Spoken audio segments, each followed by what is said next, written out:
اور اسی طرح ایک یہ بھی بات عموم جو کہی جاتی ہے اور بیان کی جاتی ہے کہ جی نعوذ باللہ من ذالک دیکھو جی صحابہ نے حضرت عائشہ رضی اللہ تعالیٰ عنہ دے اتے بات کی تھی تو ویکھو نا جی پھر اتوں ثابت ہویا کہ جی انہوں دے اتے بات ہو سکتی ہے تو پھر دوسرے تے بھی ہو سکتی ہے. جبکہ بات یہ ہے کہ ان دو افراد نے بھی اگر کچھ افراد نے اگر بات کی تھی تو وہ بھی غلطی سے اور پراپوگنڈے کس نسبت سے ہوئی تھی, عملاً دانستہ نہیں ہوئی تھی. اور اگر وہ انہوں نے کی بھی تھی تو اسلام نے ان پر حد بھی تو نافذ کی ہے. کیا اس کے علاوہ سارے صحابہ پر حد لگی ہے؟ یہ تو نہیں بات, ایسی صورت نہیں ہونی چاہیے اور اس بات کو اتنا اچھالنا بھی نہیں چاہیے. اور پھر کہتے ہیں کہ جی سورۃ تحریم میں رب العالمین احکم الحاکمین نے جو کہا کہ ان تتوبا الی اللہ فقد صغت قلوبکما, اس کا مطلب ہے جی انہوں کو پھر گناہ ہوا, انہیں غلطی کیتی ہے. تو پھر اگر قرآن کے ان الفاظ سے انہوں نے دلیل لینی ہے تو پھر اللہ تعالیٰ قرآن میں فرماتے ہیں لقد تاب اللہ علی النبی والمہاجرین, پھر نبی کو بھی غلطی ہوئی ہے. کیا ثابت کرنا چاہتے ہیں, اس کا مفہوم کیا نکالنا چاہتے ہیں ان تتوبہ کا؟ اگر وہ مفہوم جو وہ لقد تاب اللہ کی توجیہ کریں گے وہی توجیہ جو ہے وہ ان تتوبہ کی ہے. جو جواب لقد تاب اللہ علی النبی والمہاجرین کا وہ دیں گے وہی جواب جو ہے وہ ان تتوبہ الی اللہ فقد صغت قلوبکما, اس کا بھی جواب یہی ہوگا. اور اگر کسی پر بات کرنی ہو تو پہلے اگر صرف سیدنا علی المرتضیٰ رضی اللہ تعالیٰ عنہ اور ان کے خانوادے کی بات ہے, اگر ان سے ہی نسبت اور تعلق کی بات ہے تو پھر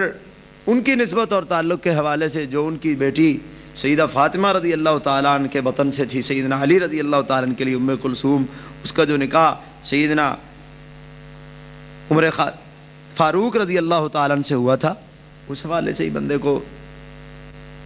کچھ خیال کر لینا چاہیے کہ یہ بھی تو اسی خانوادے سے ہیں, ہونے کی نسبت سے اہل بیت میں شامل ہو سکتے ہیں. تو سیدنا فاروق اعظم رضی اللہ تعالیٰ عنہ کو بھی داماد ہونے کی حیثیت سے وہ علی کے اہل بیت میں نہیں آ سکتے رضی اللہ تعالیٰ عنہ. اور یہ بات جو میں آپ سے کہہ رہا ہوں کہ سیدنا علی رضی اللہ تعالیٰ عنہ جو ہیں ان کی صاحبزادی سے سیدنا عمر فاروق رضی اللہ تعالیٰ عنہ کا نکاح ہوا تھا. تو یہ بات الاستبصار کے اندر محمد بن حسن الطوسی نے واضح طور پر کی ہے. اس کی جلد نمبر 3 کے صفحہ 352 پر یہ بات کہتے ہیں. باب کا عنوان رکھا ہے, کہتے ہیں باب المتوفى عنها زوجها هل يجوز لها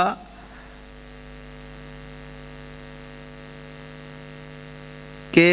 حکم ہے اس معاملے میں کہ وہ عورت کہ جس کا شوہر اس سے فوت ہو جائے تو کیا اس کے لیے جائز ہے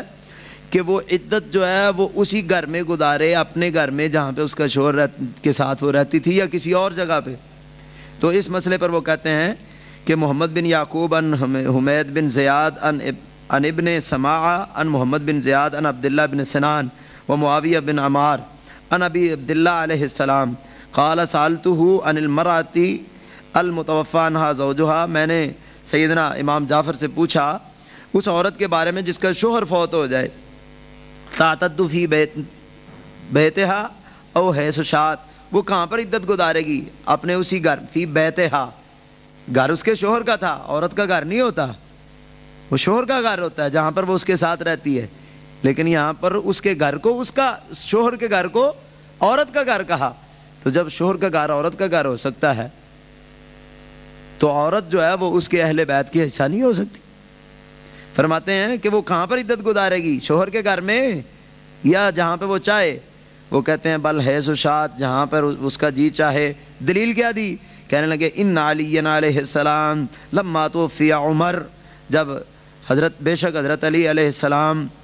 رضی اللہ تعالیٰ عنہ, لما توفی عمر, جب حضرت عمر رضی اللہ تعالیٰ عنہ فوت ہو گئے, اتا الی ام کلثوم, حضرت علی رضی اللہ تعالیٰ عنہ ام کلثوم کے پاس گئے, فانطلق بها الی اہل بیتہ, اسے لے کر اپنے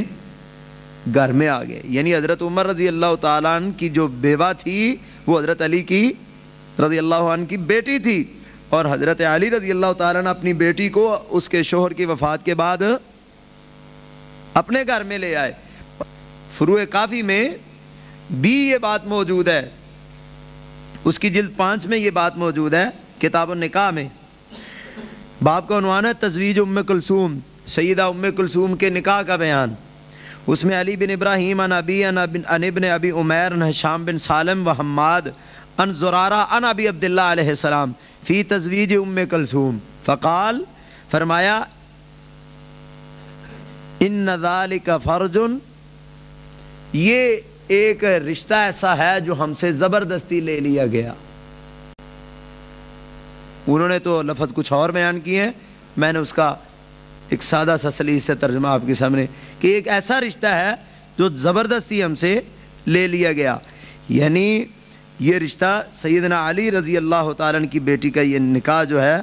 وہ سیدنا عمر رضی اللہ تعالیٰ عنہ کے ساتھ ہوا تھا۔ وہ نیچے حاشیے میں لکھتے ہیں کہ ام کلثوم حاضی ہی یا بنت امیر المومنین، یہ امیر المومنین علیہ السلام کی بیٹی ہیں، قد خطبہا الیہ عمر،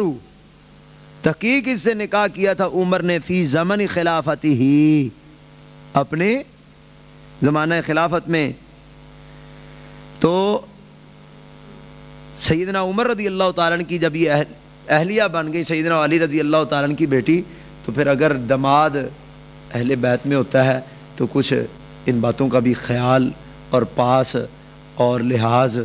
ضرور رکھنا چاہیے، اور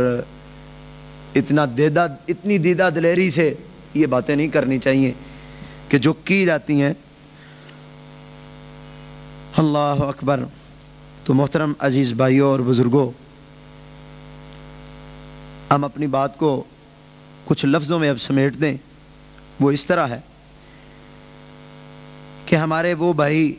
جو اہل بیت کے حوالے سے ایک ایسا مفہوم رکھتے ہیں اور ایک ایسا عقیدہ اور نظریہ رکھتے ہیں کہ جو جمہور کے مخالف ہے، جو فریق الف کے مخالف ہے، تو اس میں جو وہ دور دور سے تعویلیں گھسیٹ کر لا کر اپنا مدعا اور اپنا مطلب ثابت کرنا چاہتے ہیں، وہ مطلب اور مفہوم ثابت نہیں ہوتا۔ حقیقی امر یہ ہے کہ سیدنا محمد رسول اللہ صلی اللہ علیہ وسلم کی ازواج مطہرات جو ہیں وہ اہل بیت میں